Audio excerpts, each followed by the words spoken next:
Barusan tanya sama Gus Ilyas, siapa sih Habib Muhdar itu? Ternyata dia adalah putranya Habib Soleh Tanggul, yang mengatakan bahwa mazahibul arba'ah atau 4 imam madhab mengakui Alawi bin Ubaidillah.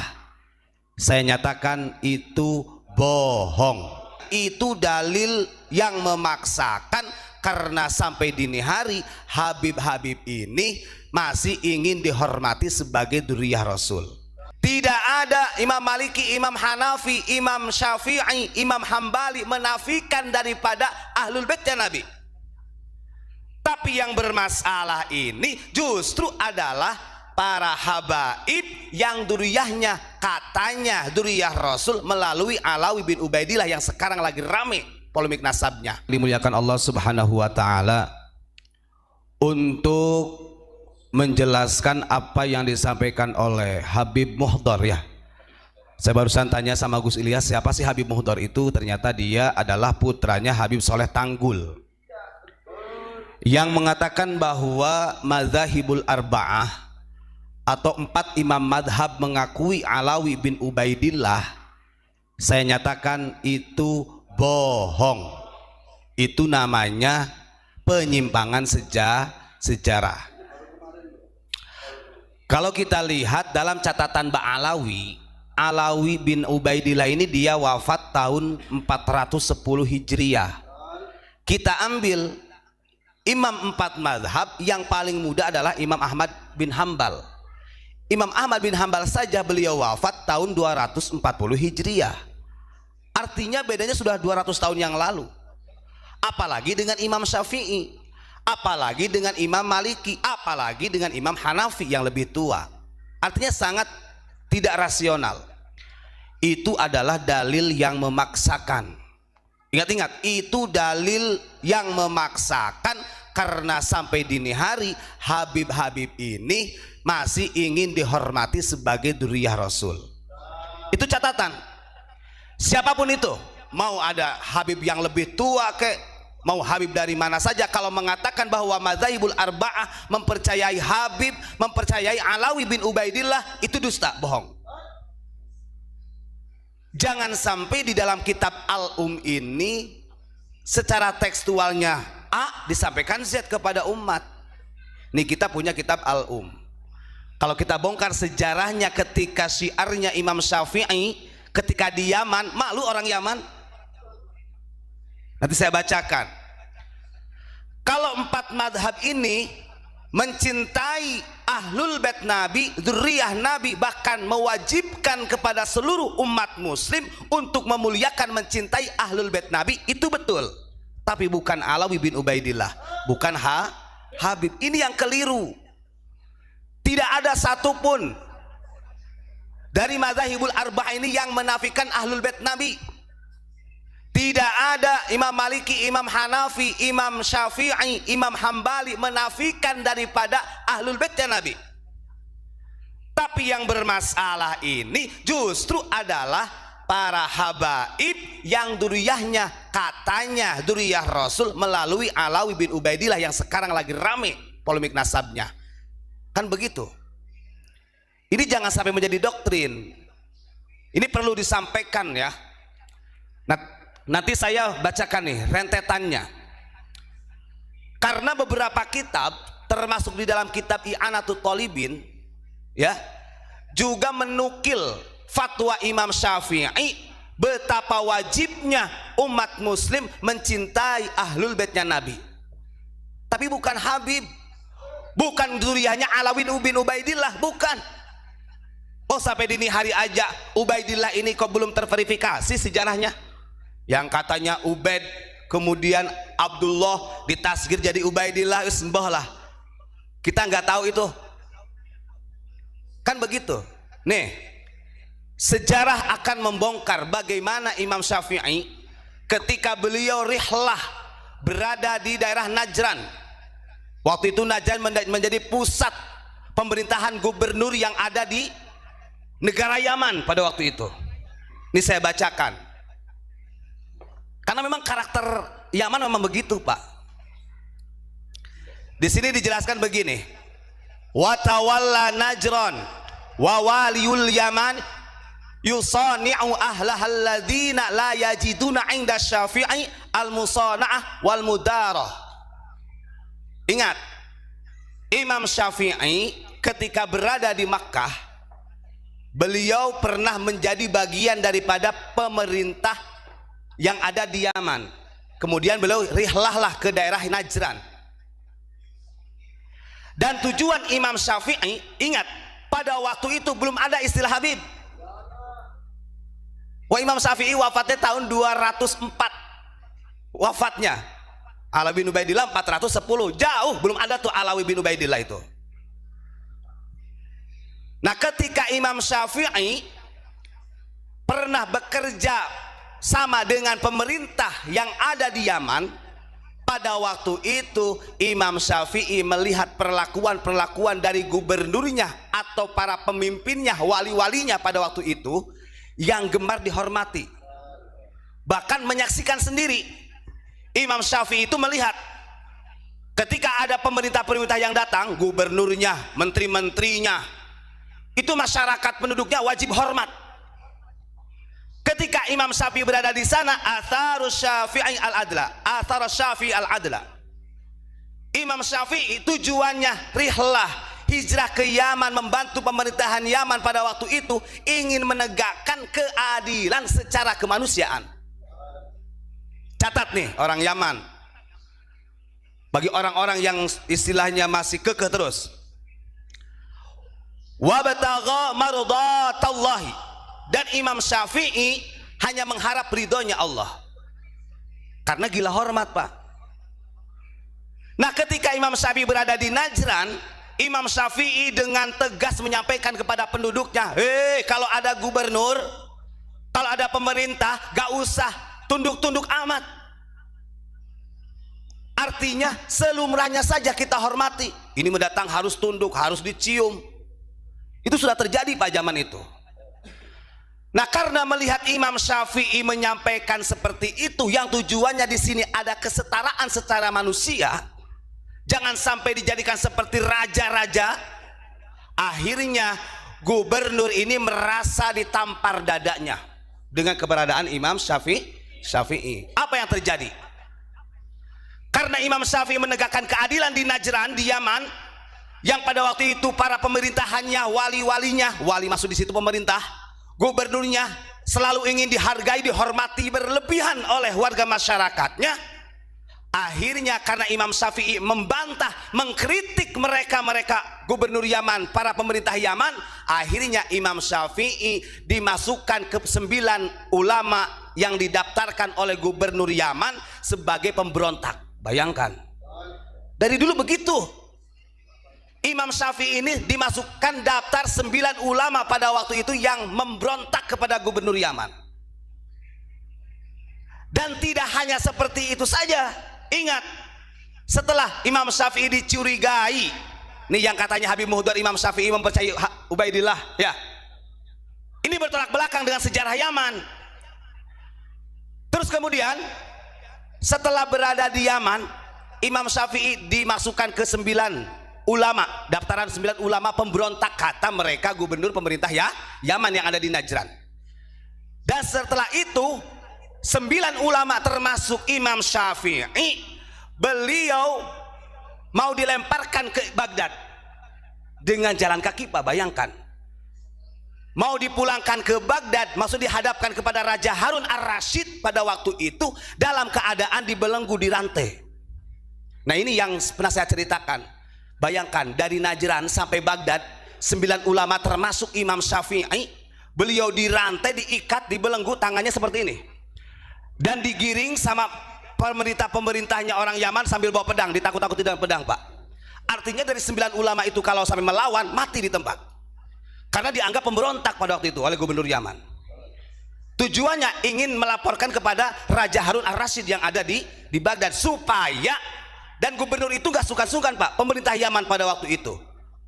Artinya mengusulkan kepada Raja Harun ar-Rasyid untuk menghukum mati, mengeksekusi supaya hukum mati kepada Imam Syafi'i. 9 orang loh. Bayangkan, Sekarang mereka yang terahnya Yaman ingin diakui Imam Syafi'i saja diperlakukan demikian kok. Buka sejarah, ya, buka sejarah. Akhirnya Imam Syafi'i ini jalan kaki, belum dipecuti mah. Bayangkan orang di belenggu, belenggu itu seperti ini nih. Kalau pengen tahu, jadi si tangan ini berada di leher, seperti ini nih, dan ini di rantai. Itu jalan kaki dari Najran ke Baghdad, dihadapkan kepada Harun Ar-Rasyid. Setelah sampai 9 ulama tersebut yang dianggap pemberontak oleh gubernur Yaman Najran pada waktu itu, ini karakter nih ya, karakter itu. Akhirnya disampaikan bahwa termasuk Syafi'i ini adalah pemberontak, penjilat, ingin menghancurkan pemerintahan ya Yaman. Padahal kita tahu di sini athar Syafi'i al-adla wa btagha mardatallah. Ini tujuan Imam Syafi'i. Imam Syafi'i berada di Yaman, di Najd, ingin menegakkan keadilan, mengharap ridho Allah. Artinya tidak ada perbudakan itu. Berarti zaman dulu, zaman Imam Syafi'i terjadi juga apa perbudakan. Kan begitu. Ini mau dihapus lagi oleh Imam Syafi'i. Justru malah disebut pemberontak. Setelah Imam Syafi'i sampai di Baghdad, dihadapkan kepada Raja Harun Ar-Rasyid, ditanya bla bla, karena Imam Syafi'i ini adalah ahli ilmu. Beliau menyampaikan yang sebenarnya begini, ya Amirul Mukminin, kalau Anda tahu keadaan yang di Najran ini tidak bisa memanusiakan manusia, yang seharusnya etikanya penduduk hormat kepada pemerintah sewajarnya, bukan seperti itu, bukan dengan cara kerja paksa yang kemudian tidak mau tunduk, dipecut dan lain sebagainya. Terjadilah perbudakan seperti zaman jahiliyah. Akhirnya ketika Raja Harun Ar-Rasyid dijelaskan oleh Imam Syafi'i, gak jadi. Artinya putusan yang mau dihukum mati Imam Syafi'i pada waktu itu, karena Imam Syafi'i menyampaikan dengan hak dan lillahi ta'ala, karena ibtigha'an limardatillah, akhirnya Imam Syafi'i dibebaskan dari hukuman mati. Kemana sekarang kalau para habib mengatakan Imam Syafi'i itu membela atau membenarkan Ali bin Ubaidillah? Apa buta dengan sejarah pada waktu itu? Kan begitu. Nih, wayas'au bi ayatin katibatin ilar rasyid. Nah, ini kan cerita bahwa Imam Syafi'i ini menjadi pemberontak. Ini tersebar luas sampai kemana-mana, Pak. Coba, zaman itu Imam Syafi'i loh. Siapa dalangnya? Gubernur Najran, Yaman. Ini kok orang dari Duriah Yaman macam-macam di sini. Mau bongkar-bongkaran sejarah. Itu namanya doktrin.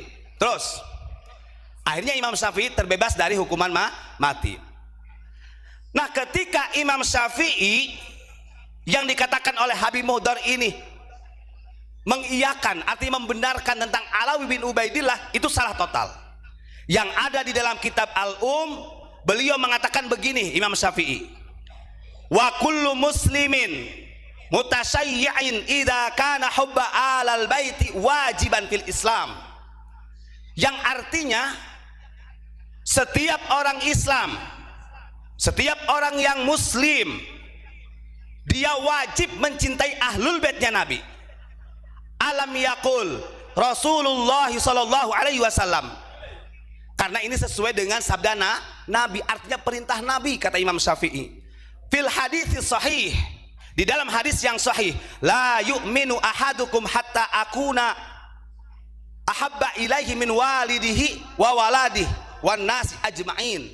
Ini hadisnya.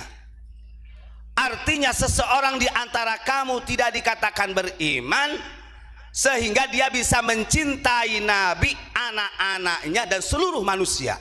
Artinya duriya-duriya dan seluruh manusia. Nah, kalau kita kaitkan di sini ya bukan ahlul bait Nabi saja, semua manusia ajma'in harus dicintai. Artinya jangan membelokkan tekstual hadis. Dikit-dikit ini kami ahlul bait Nabi, dikit-dikit kami adalah orang yang selamat dari neraka. Wow, bloon itu polongo itu. Polongo eta ngaranna. Terus thumma innal ahaditsa sahihata syahidun ala fadli aliyyi wa fatimata wal hasani wal husaini radhiyallahu anhum. Hadis sahih yang tadi disampaikan oleh Imam Syafi'i yang menukil dari hadis Nabi ini adalah hujah, syahid, bukti tentang keutamaannya Sayyidina Ali, Fatimah, Hasan dan Husain, bukan Habib. Masa diulang-ulang kopoon paling iki kuping iki. Artinya jangan dikait-kaitkan dengan yang sono, gak nyambung. Wong Alawi bin Ubaidillah aja wafat 410 Hijriah, dengan madzhabul arba'ah yang termuda Imam Ahmad Hambal aja 240, masih jauh. Kok mengakui ya? Kan begitu. Wa kullu muslimin fi shalawatil ibrahimiyah yusalli ala alin nabi. Dan termasuk keutamaannya setiap orang muslim yang ada di dalam sholawat ibrahimiyah. Nah, ini orang kan di situ. Makanya ada Habib yang mengatakan kalau kamu benci Habib, maka sholatnya nggak sah.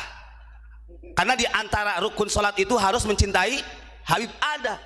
Dia mengambil menukil dari Allahumma sholli ala sayyidina Muhammad wa ala ali sayyidina, mengaitkan ke sana. Oh corek, jangan dikaitkan dengan itu. Nih, di dalam syairnya Imam Syafi'i, ya ala baiti rasulillahi hubbukum fardun minallahi fil qur'ani anzalahu.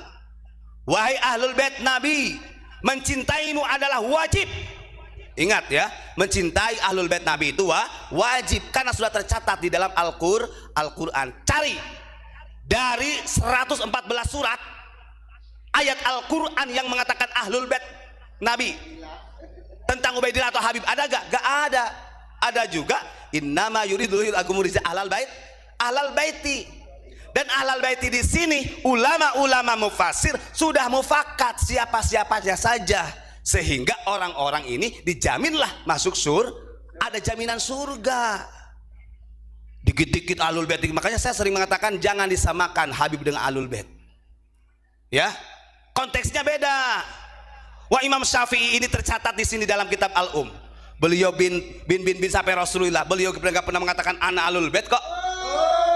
Al-Imam Zainal Abidin, cicitnya Rasul, di dalam kitab Tafsirul Bayan, beliau malu ketika ada sahabat yang mengatakan, lo jenengan gak usah sedih Gus, bahasanya begitu, jenengan kan cicitnya Rasul, punya jaminan surga. Nangis, ya baki bukaan syadidan. Al-Imam Ali Zainal Abidin nangis, beliau malu disebut cicitnya Nabi. Ini yang jauh kurunnya dengan bangganya mengatakan dirinya sebagai duriyah. Nah, ini namanya malu apa gak tahu malu? Gak tahu malu ini namanya. Tempeleng gitu. Bolongo. Masya. Nih, wa yaqulu, kata Imam Syafi'i, alun nabiyyi dzari'ati wahum ilallahi wasilati. Bagaimanapun juga ahlul baitnya Nabi ini adalah bagianku yang berperan penting menjadi wasilahku sampai usulnya kepada Allah. Ini Imam Syafi'i. Dan kalau kita sadari, Imam Syafi'i ini juga termasuk duriyah Nabi. Tidak, kalau begitu Imam Syafi'i udah aja saya jauh duriyah Nabi, gak usah mencintai duriyah Nabi yang lain. Kalau orang berpikir dengan jernih, betapa hebatnya cara menghormati Imam Syafi'i kepada yang lain. Dihikayatkan dalam hikayat yang lain, Imam Syafi'i itu walaupun beliau duriyah Nabi, kalau di majelis, di halaqah majelis, kemudian beliau duduk duluan, ada anak kecil, dan anak kecil ini tahu Imam Syafi'i ini bin sampai ke Nabi Muhammad. Beliau bergeser, mempersilahkan anak kecil untuk duduk di tempat Imam Syafi'i loh. Coba kira-kira Habib di sini ada gak yang gitu? Padahal Imam Syafi'i duriyah Nabi. Contoh tuh, kalau mau mencontoh, contoh Imam Syafi'i yang asli, yang terverifikasi, yang tidak ada ikhtilaf sampai sekarang, karena tercatat dalam kitab sejamannya. Kan begitu. Ini mah dawir aja. Arju bihim a'taqadan biadil yamini sahifati. Ini perkataan Imam Syafi'i yang duriyah Nabi. Dan saya berharap dengan mencintainya saya kepada keluarga Nabi, kata Imam Syafi'i, harapan saya nanti di akhirat Allah memberikan catatan amal perbuatan saya ini melalui tangan